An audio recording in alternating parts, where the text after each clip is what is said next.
Fox as we're following the latest with this continuing resolution that moved through the House 217 to 215. And we're hearing from different lawmakers there outside of the Capitol Hill. We're still awaiting potentially Mike Johnson to step as you see plenty of lawmakers, reporters awaiting his presence. Let's take you, though, outside of this to a Republican from Kentucky. I think that is Thomas Massey, the lone Democrat, the lone Republican, I should say, to vote no. Let's listen into this live on Live Now from Fox.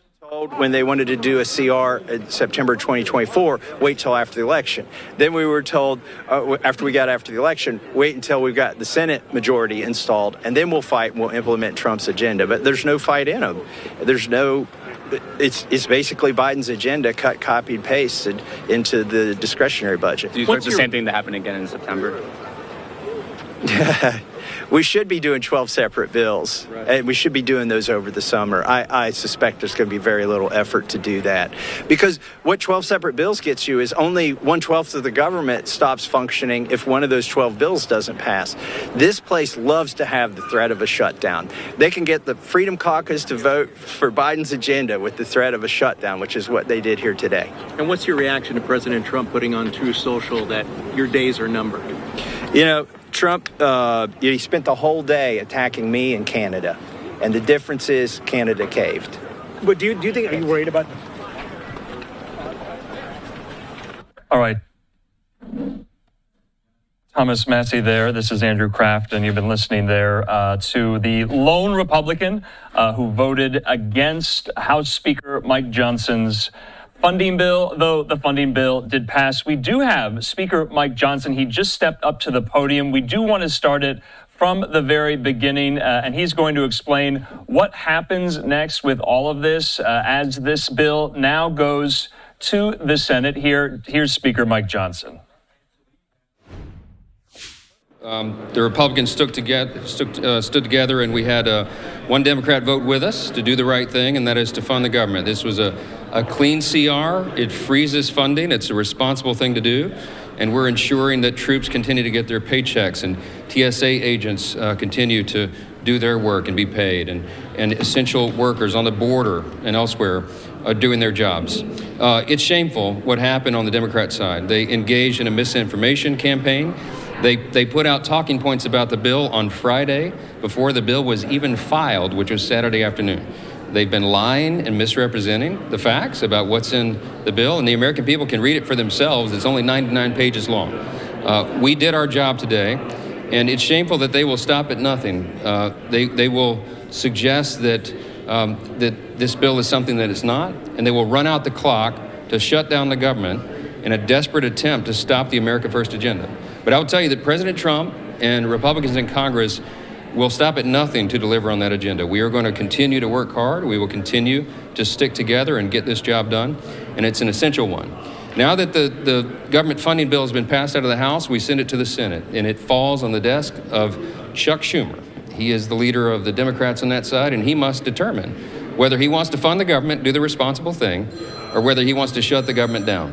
And I certainly hope that there are enough Democrats in the Senate who have a conscience who will do the right thing by the American people and take care of business over there. So, any questions? Anybody? Are you expecting a shutdown? I certainly hope not. I believe they'll do it. I believe the Republicans will stick together in the Senate as we have in the House. And I hope there are at least a number of Democrats in the Senate who will do the right thing. If not, this will be on their shoulders, and everybody in America knows that. Mr. Speaker, on the other legislative undertaking, reconciliation, some senators yesterday suggested that they can get the ball rolling by sometime like August, which is far beyond your timeline. August is far too late. No, we're going to move that ball a lot faster than that. And we'll be talking with our colleagues and friends, Republican leadership in the Senate about this. They will be working the rest of this week, and then I think both chambers are doing district work next week. When we get back, this will begin in earnest, and we'll have leaders and lieutenants, committee chairs of jurisdiction in both chambers working together to begin that process, to finish up the resolution and move forward with budget reconciliation. That's going to be a very important thing for the country. A rescissions package, a lot of folks have spoken about that in part with this continuing resolution. What's the status of that? We anticipate that we will get a rescissions package from the White House as soon as all the calculations are made. The reason we took this step now is to allow for that process to continue to play out. And the DOGE efforts and the other things that are happening in the administration are very important for the American people, because ultimately what we're going to be able to do is downsize the size and scope of the federal government, make it work more efficiently and effectively for the people, and identify these extraordinary areas of fraud, waste, and abuse and eliminate that. So a rescission request from the White House would come over appropriately in the right timing when they have the calculations done, and Congress will do its job there. We are going to deliver for the American people. Thank you, guys. We're not sure yet. They're working on the calculations, which is the reason we could not include it today.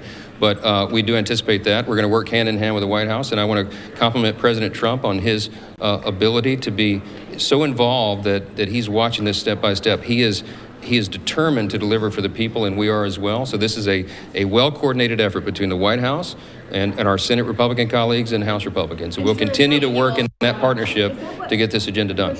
Thank you.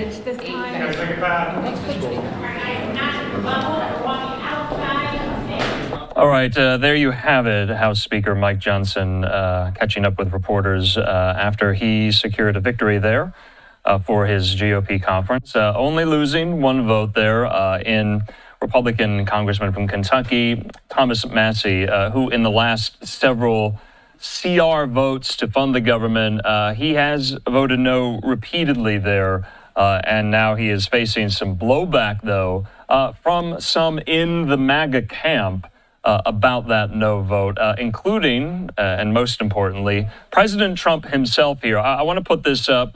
This is from Chad Pergram. He says the House passes the interim spending bill 217 to 213. Massie is the lone GOP no, and Golden is the lone Democratic yay. That's Jared Golden, the Democrat from Maine, who is in a pretty moderate congressional district in Maine. I believe it's Maine's 2nd congressional district there. And so he bucking his own party and voting for this and kind of going against some of the Democratic messaging. Remember, House Democratic leadership had said as much for all of their members in the caucus to vote against this. So it's now passed the House. We'll see how the Senate takes it up for consideration. Remember, this is Tuesday night, Tuesday afternoon, depending where you are. By Friday night, this all needs to be hashed out before that midnight deadline to avert a partial government shutdown here. We still have some of these live pictures there outside the Capitol Hill steps, reporters hoping to catch up with some of these members of Congress. Although I want to put this up here from Tom Massie.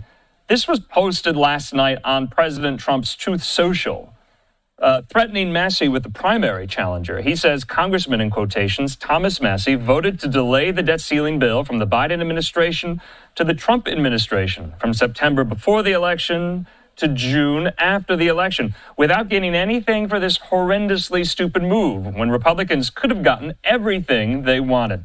He additionally voted to delay the current budget disaster from the Biden administration to the Trump administration. Trump says, I was running for office at the time, doing my thing, and when I heard about this, it was quite simply hard to believe, a catastrophic mistake.